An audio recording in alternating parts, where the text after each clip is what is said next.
Welcome back to Tea Time and Wine. Yeah, I know it's annoying, but I actually enjoy it. So I'm sorry, and you're welcome at the same time. How's your week been? Have you been eating right, drinking water, staying hydrated, and exercising? I really hope you have. Anyway, today we're going to be talking about baby Sagini, and just as a content warning, I just want to warn you that today's episode will be talking about violence against children. And so if you're not ready for that, if you're not comfortable with hearing about that, please just click out of this episode, and there are more episodes. You can just go and listen to my other episodes because your mental health matters more than anything else, right? So my usual disclaimer, I do not mean any disrespect to the people affected by what we're going to be talking about today. This episode is for education and entertainment purposes only, as well as spreading awareness on the events that surround us in our everyday lives. So, today we're going to be talking about the story of baby Brighton Junior Sagini, whose eyes were gorged out by his loved one. His story broke the internet and even mainstream media because it was such a horrific story, and at first people didn't know who did this. The heinous act was termed to be that of witchcraft, black magic, but nobody was ready for the truth because the truth was actually more horrifying than the stories people made up.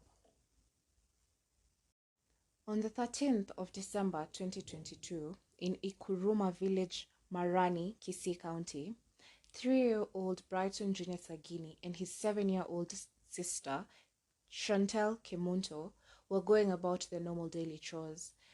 And when it came to time for fetching water from a nearby river, they did not think twice because this is something they used to do every day. Unfortunately, Sagini had lost the jerry can he usually fetched water with, and so he went to look for it at as his sister went on to fetch water so as to not get late. Because again, they have a daily schedule, and when you get late, it will get dark, and the place they fetch water at is a bit farther from the home. So if it gets dark and you're still outside, it's not safe. Now, according to his sister, this was the last interaction she had with him before he was discovered the next day in their grandmother's plantation, barely hanging on to his dear life and his eyes gouged out while covered in blood. In Gusii customary law of property inheritance, a child not born at the home where his mother is married to is considered to be an illegitimate child, and is believed that if they inherit from their stepfather, they will contaminate the family tree. Now, population explosion has led to the intense cutthroat competition for land in Kisii, where the authorities said that almost 80% of criminal cases, especially murder, are related to land disputes. For example, this is a case that I've heard a lot about, and it is the case of widowed women being labeled as witches. Now, this is rampant, especially in the rural areas, because people, from what I learned later on, because at first you'd hear that, oh, this village, this woman was burnt to death because she's believed to be a witch. And the root cause, they'll give you reasons, and at some point you'll really think that you'll start to believe it, but later on you get to learn that the basics to this, the actually story behind all this is the fact that this is a widowed woman and she's not dying fast enough. So the children or the relatives, especially if they have relatives, not children in their bloodline, not their children died or they never had kids, now you're not dying fast enough and we want you to die so that we can either sell the land or just inhabit that piece of land. So they'd be labeled as witches, and these same relatives who want you dead, and they don't want it to seem like I'm the one spreading these rumors. I'm the one who wants you dead.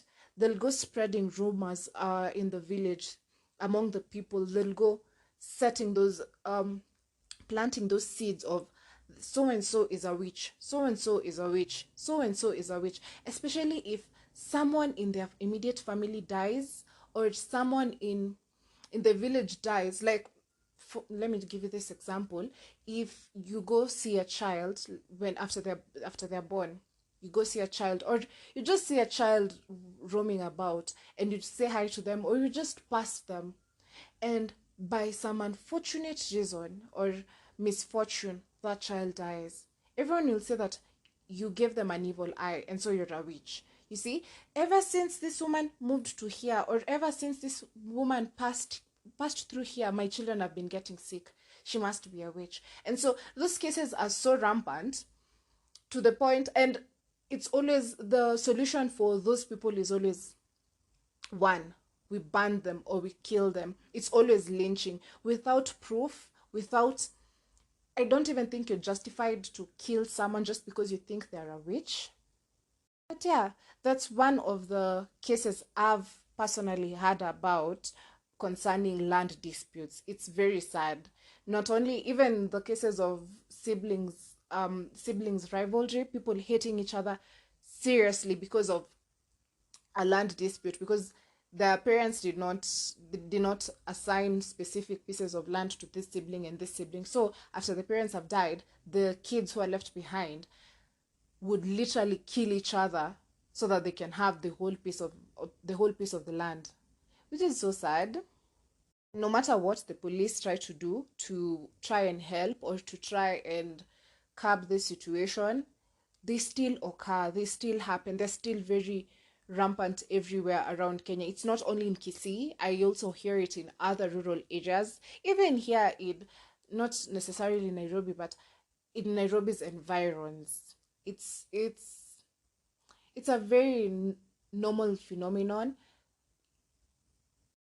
But yeah, so back to baby Sagini's case.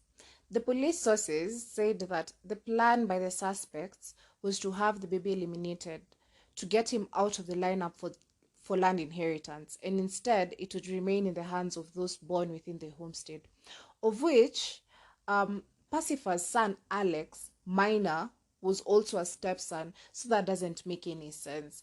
Or maybe they thought that at least Alex has stayed here longer, or maybe the father, Sagini's stepfather, was almost dying, so Sagini would inherit it faster. It just doesn't add up to me.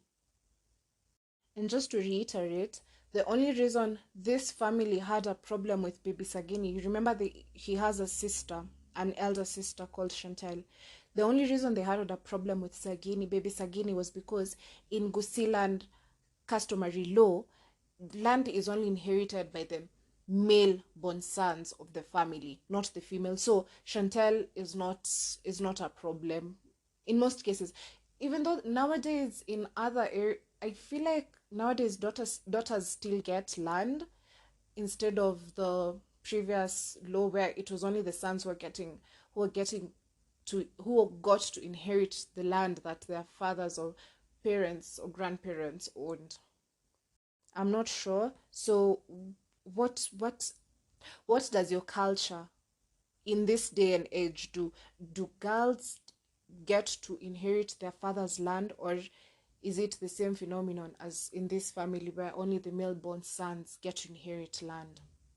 I'm actually very curious to know. You can go to my socials, and I'll post about this question later in the day today, so you can go and answer there, or even you can answer on this platform. I don't mind. I would really like your input on this, because there's some cultures that still people still uphold, and there are some that we go with the times. My daughter is still the same as my son.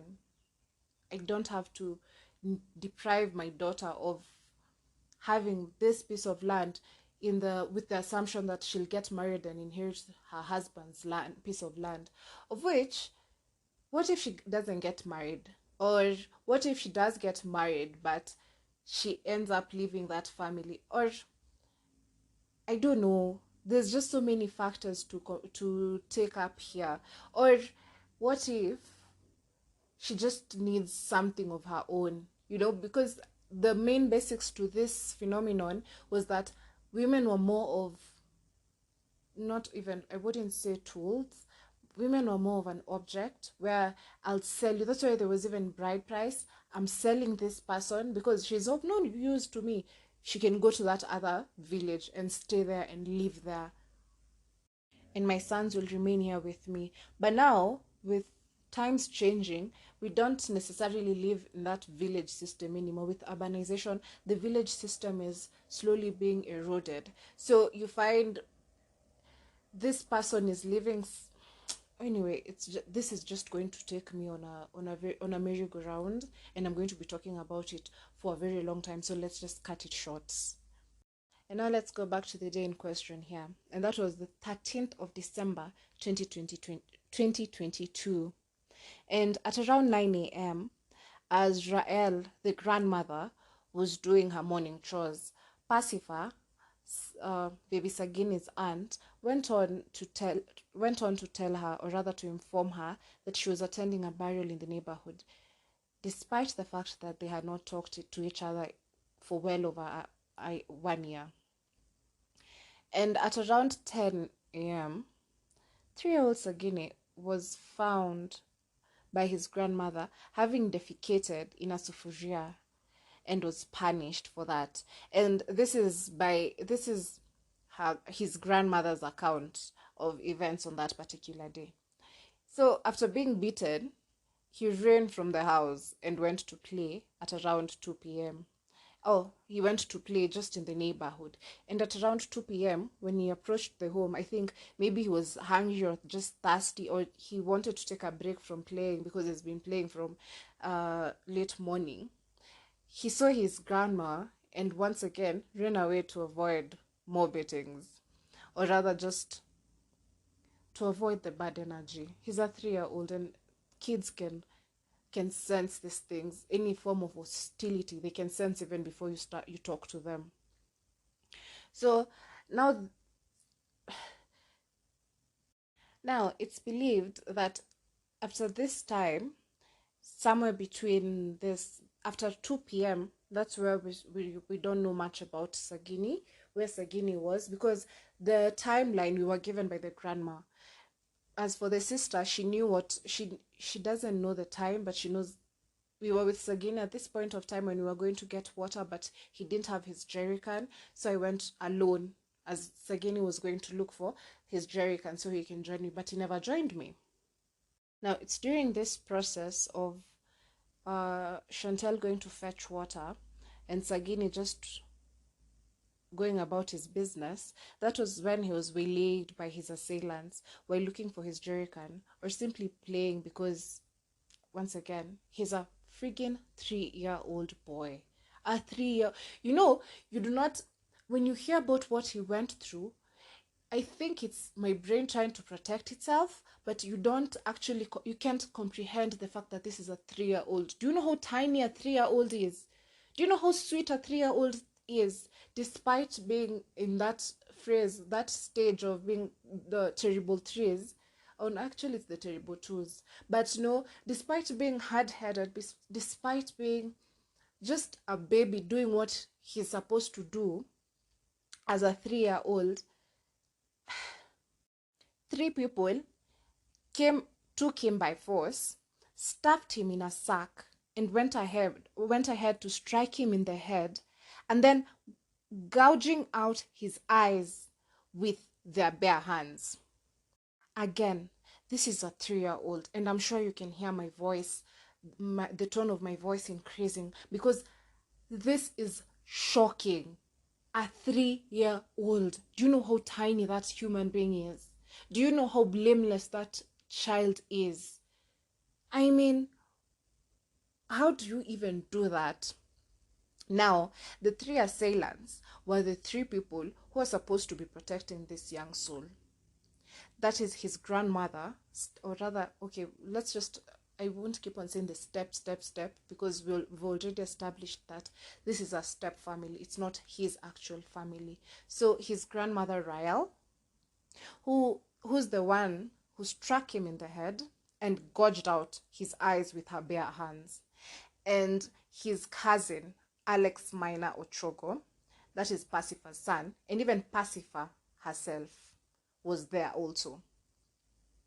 And it's believed that they've concocted this plan for quite a while, and that's the reason why in the morning, that's the big difference as to that's the big significance as to why Pacifa and Rael talked during that particular morning, because they haven't talked in such a long time, but on this particular morning you've decided to talk to each other. And because of the most mundane thing, like I'm going to a burial, it's not even an important information to give, it's not even important information to give someone, but for some weird reason today you've decided to tell me that you're going for a burial. So it might have been code word, or it just might have been just something twisted. How can you understand such messed up people? Immediately after his eyes were gouged out, baby Sagini passed out. And because some later, when the doctors examined him later, they found defensive marks on baby Sagini. It was more likely that he was also beaten up. And when the trio realized that their mission was successful, that they had successfully killed this 3-year-old child, they left him for dead, just there on the main maize plantation, thinking he's dead. They just left him there and went ahead with their business. Because to them, it's just another normal day of us being normal and not caring about the world, and us being selfish because nobody matters. This 3-year-old does not matter. It's only us who matter, and so on and so forth. Now, at around 3 p.m., baby Sagini's stepfather, Thomas, was looking for him, since for some time he hadn't seen baby Sagini even playing around. He can see baby Sagini's sister Chantel, but he can't see his stepson. And so he went looking for him everywhere. He went even around the village, asking his baby Sagini's friends, the usual places where Sagini usually goes to hang out with his friends, and nobody had seen him. So even the passers, he'd ask passers-by, have you seen baby Sagini? Nobody knows.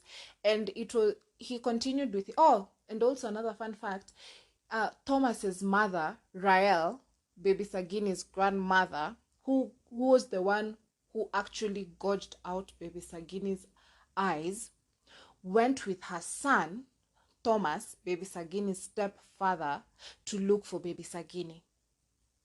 Do you know the situation where you've eaten your sibling snack or your child's snack, and they're frantically looking for it, and since you don't want the meltdown to fall down on you, you help your sibling to look for the said snack?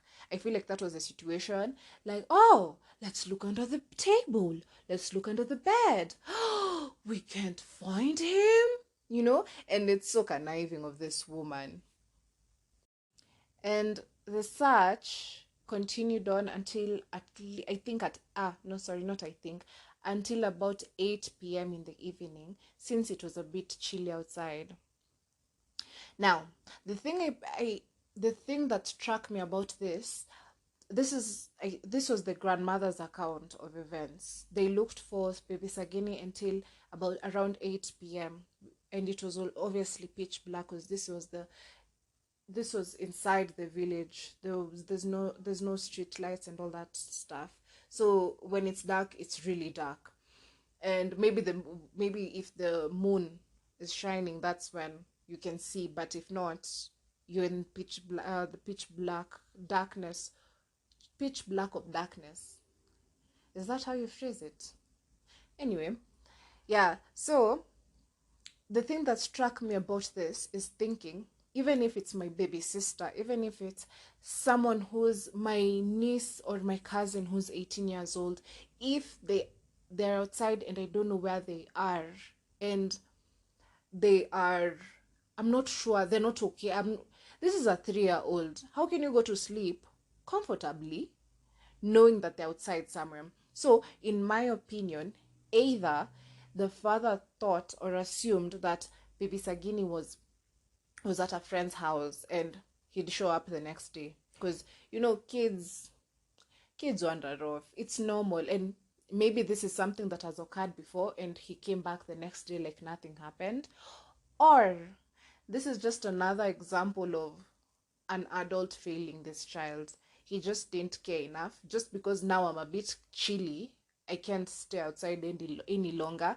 If you're feeling cold, imagine that 3-year-old boy outside alone. Because right now in his mindset, what if he's lost somewhere? What if something has happened to him out there? What am I?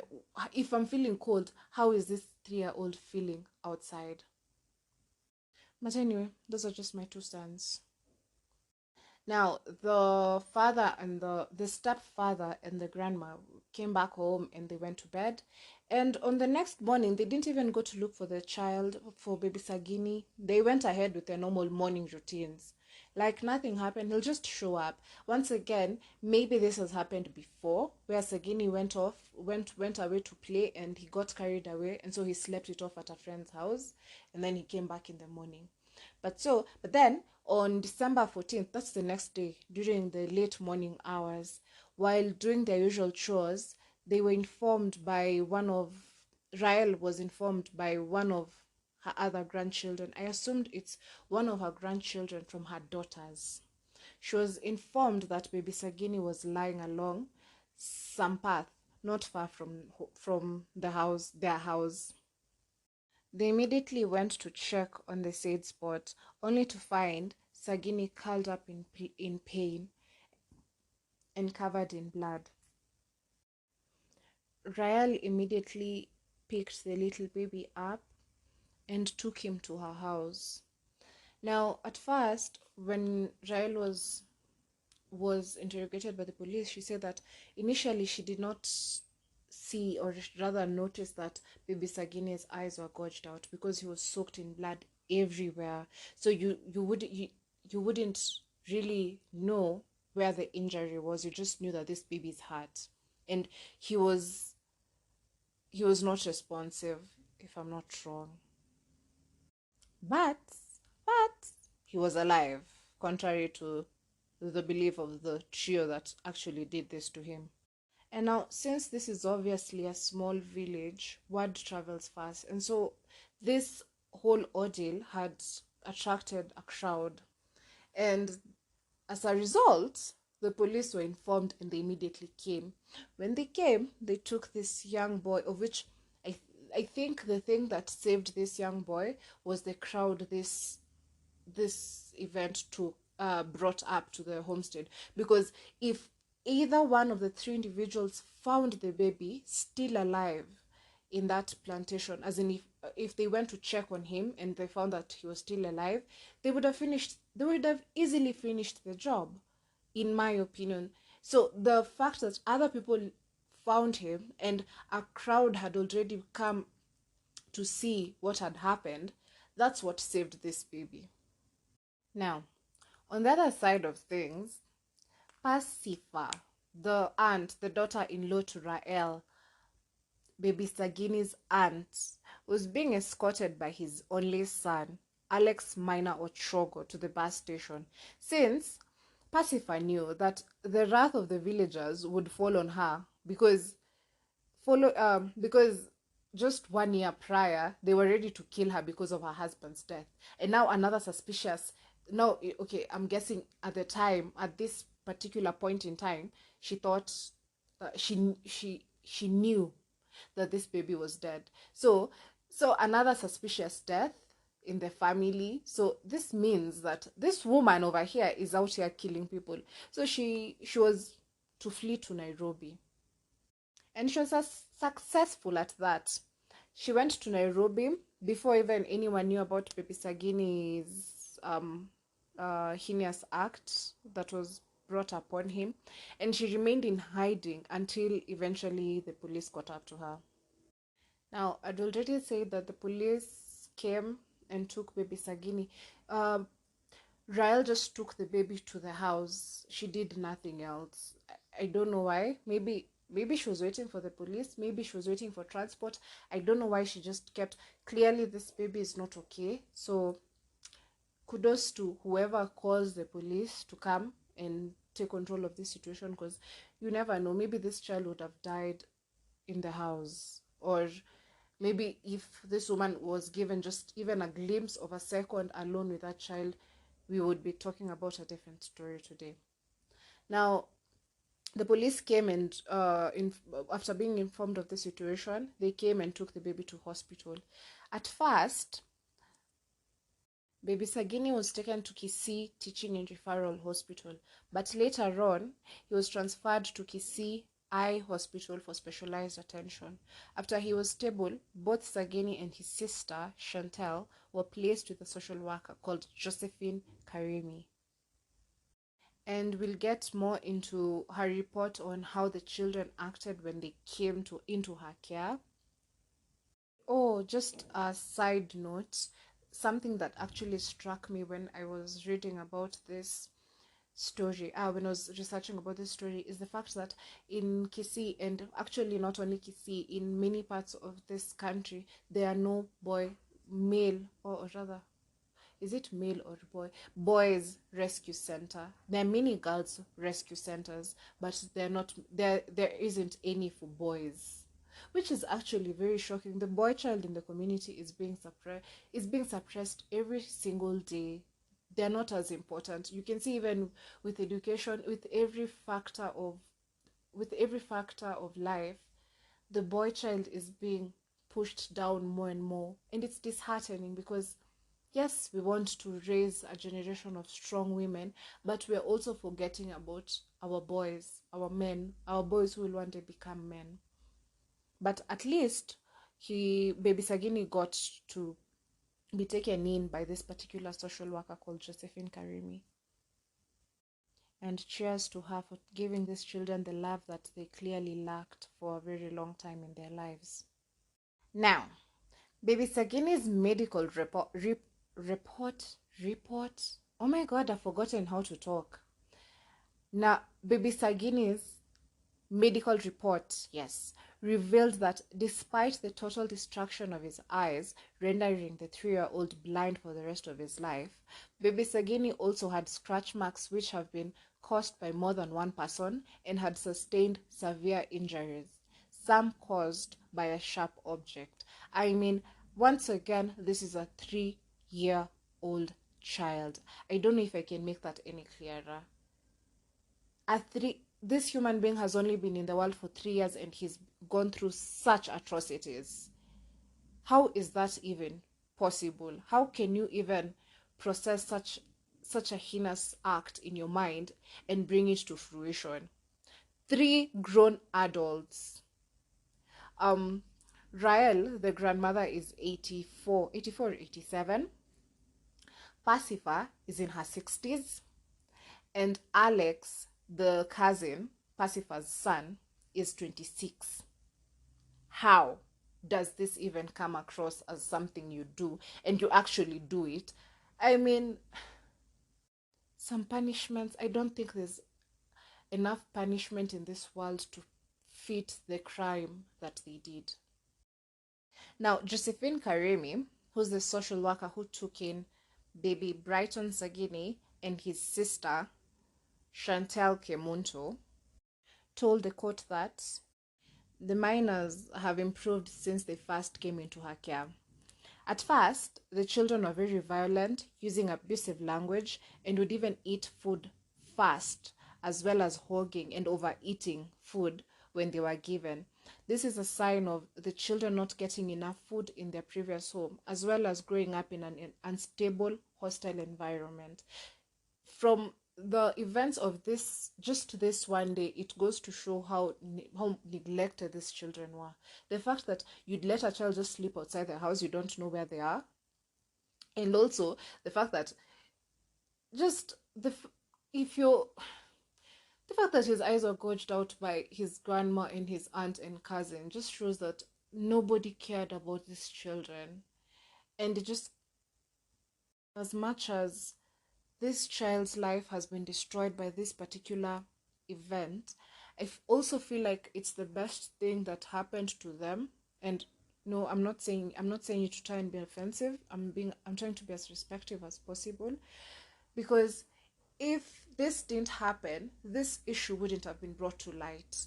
And if this issue wouldn't have been brought to light, these children would have lived in this particular circumstances for the rest of their lives, being constantly abused, being constantly berated, being they weren't even being given enough food, so at least now they have better care. I wish the social care system for children was better in Kenya, because if you see a child going through something like this, it's better to report it to the police, because I'm sure even before this particular case happened, there were other red flags, but people just assumed, that's their family matter, that's the matters of their family, we won't get involved.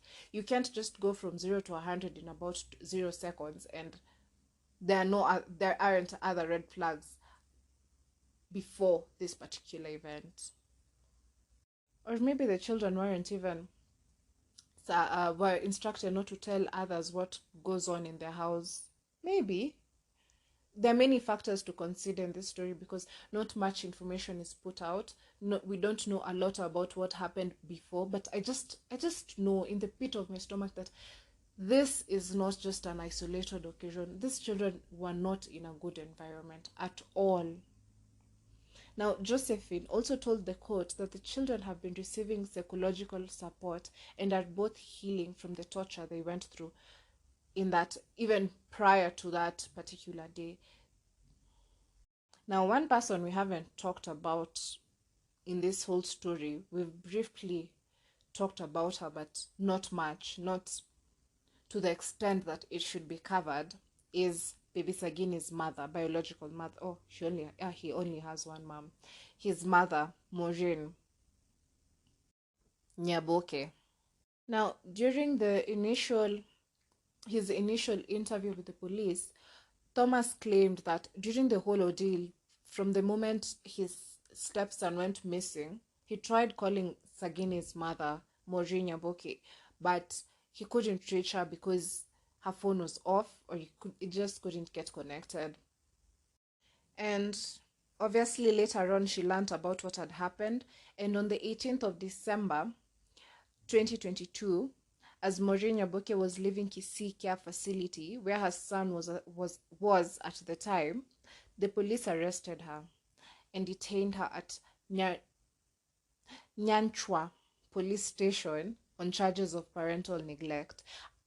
Some sources say that this was her first visit to see her son. I'm really not sure, but her son was discovered on the 14th, and she came to visit her son on the 18th. I don't know. I'm not sure. So let me not jump into conclusions. So the mother had left the two children with their stepfather to go to work as a bar attendant in Nyamakoroto, Nyamira County, and has since visited twice. Also, she initially left the children in May, and since May until the day of this ordeal, the time of this ordeal was December. So May, June, July, August, September, October, November, December. So for 7 months, she'd only visited her children twice.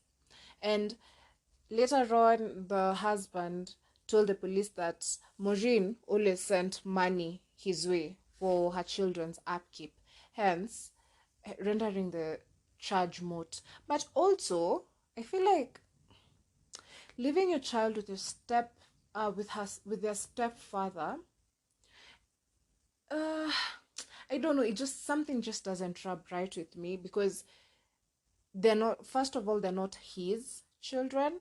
And secondly, yes, he wanted children in his homestead, but at the same time, she needs to work, and she can't carry children because her work, mostly working at a club, it's mostly night duty. So that means you need to have someone to take care of the children, which will be even more expensive.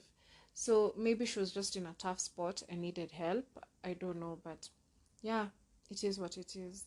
She was arrested, then released, because people couldn't fathom the fact that these children have a mother, and yes, they were going through a lot of difficulties. I won't use a bad word because I'm trying to clean out my mouth. I'm trying to be more civil with my language. So yeah, she was not arrested, she was let go. And also the father, Mr. Thomas, was not arrested. He, after questioning the police, established that he had nothing to do with this, and so he was also released.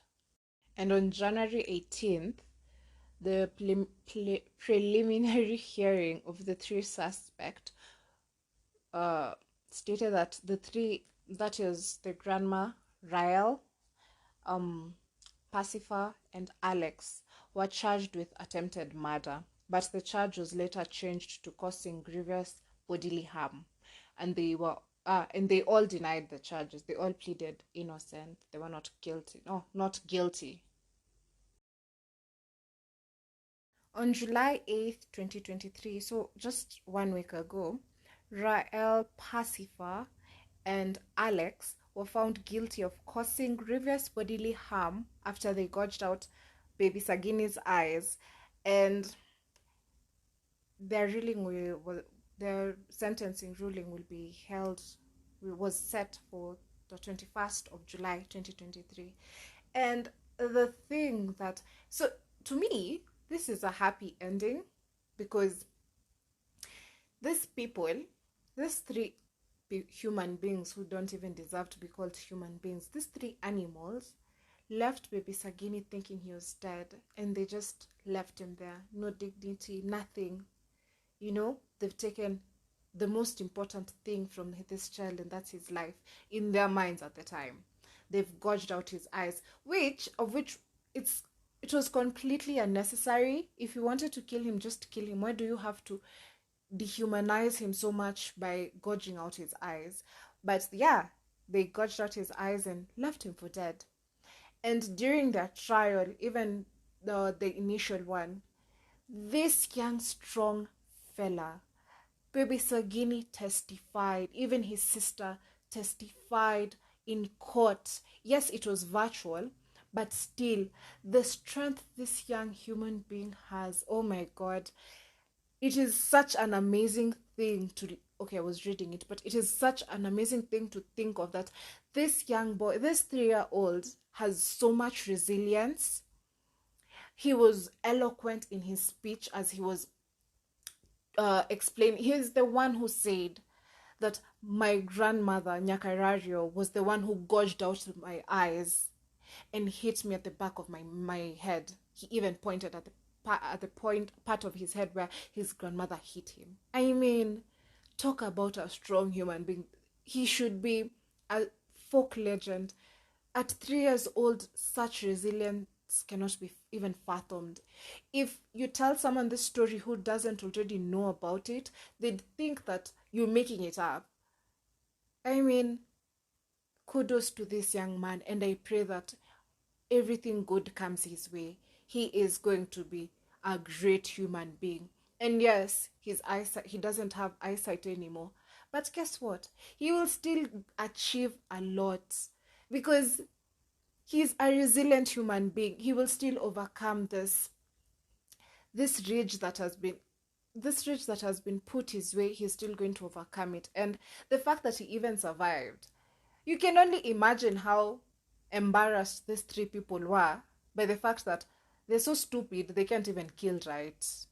And I'm so happy for their stupidity. They're so stupid. I can say that again and again, because I really, really hate the act that they did. I really hate the fact that they, of all the resolutions they would have gone to, hurting this child shouldn't have been necessary. It shouldn't have been. Honestly, it shouldn't have been necessary. Especially, okay, on the mother's part, I'm sending all the money, most of the money that I get, I'm sending so that my children can live comfortably where they are. And so, for you to come home again, and anyway, I can't fathom them. So I can't stand the adults in this children's life, but I will celebrate these children. Even the sister Chantal Kemonto, I will celebrate. We celebrate these children, and we pray. We send healing their way. We send love their way. And just everything good to come to them. I mean, it's an uplifting story. You thought you'd killed this human being, and here they are in court, saying that you did this to me. You deserve to rot in jail. Obviously, this 3-year-old didn't say that, but in my head, that's what he should have said. Like, you should go to jail. Jail. You should die, bitch. You 84-year-old mother. Yeah. You should die in jail. And I hope that in Kenya also people who hurt children are treated as other jails out there. I hope that they have the worst time in jail. I hope that they're constantly eaten by bed bugs, ticks, any and every insect that feeds on human flesh. I hope that they rain down on these people. Everything bad, you know? I hope that their socks are always wet. I pray that their hair starts falling out, their teeth start falling out, that everything bad in this world can just fall on these 3 individuals and anyone else who might have been involved and we don't know about. Yeah. So yeah, I've finished my rant. But yeah, if you're uplifted by this story as much as I am, what uplifts you about it? I mean, it's such a nice story when you think of the outcome, because it would have been worse. They would have the grandchildren would have found, the people who found baby Sagini would have found his carcass. They'd have found him already dead, but they didn't. They found him alive, and he was not only alive, and then maybe he would have gone to hospital and died in the hospital. He did not die in the hospital. He would have. There's so many things that would have gone wrong, but they didn't. And this baby is still alive. He's getting care. He's getting better. He's getting psychological care. He's going to go to school so that he can start learning with for school for the blind, so he can start learning how to adjust to his new condition, and he's going to be okay. Wow, I'm telling you, I'm feeling so emotional about this story, and I can talk here for another 1 hour just about how I feel about the story, not about the actual story. But yeah, I hope they get life in prison. Unfortunately, in Kenya, the death penalty was removed in was it? I don't know. Either in the early 2000s or no, it was in Moi's era. So yeah, so either in the late 1990s. I don't know. Yeah, I'll check it out. But yeah, unfortunately, the death penalty is no longer viable in Kenya. I wish it was, because if there are ever people who deserve the death penalty, it's these guys. Because damn, they deserve to die. But anyway, that's why I'm not a judge. That's why I am not anywhere close to decision making in such cases. Because if I was, damn, I uh, I have no clue what I'd do, but I know it would end up with death. But that would make me a murderer just like them. So, yeah, anyway, once again, I'm going to ramble on for another 1 hour. So, I'm going to bid you goodbye. Thanks so much for joining me for this episode. If you liked this episode, please remember to like and subscribe to my channel, because the love you show me is the love that I need. You know? I don't know what I meant by that, but just like my video and share it with your friends, family who like true crime. Don't be creepy. Don't send it to just anyone who finds true crime to be creepy, and then you send them, and now you're taking them on a loop. Anyway, bye. I'm tired of talking. See you next time. It was nice having you here.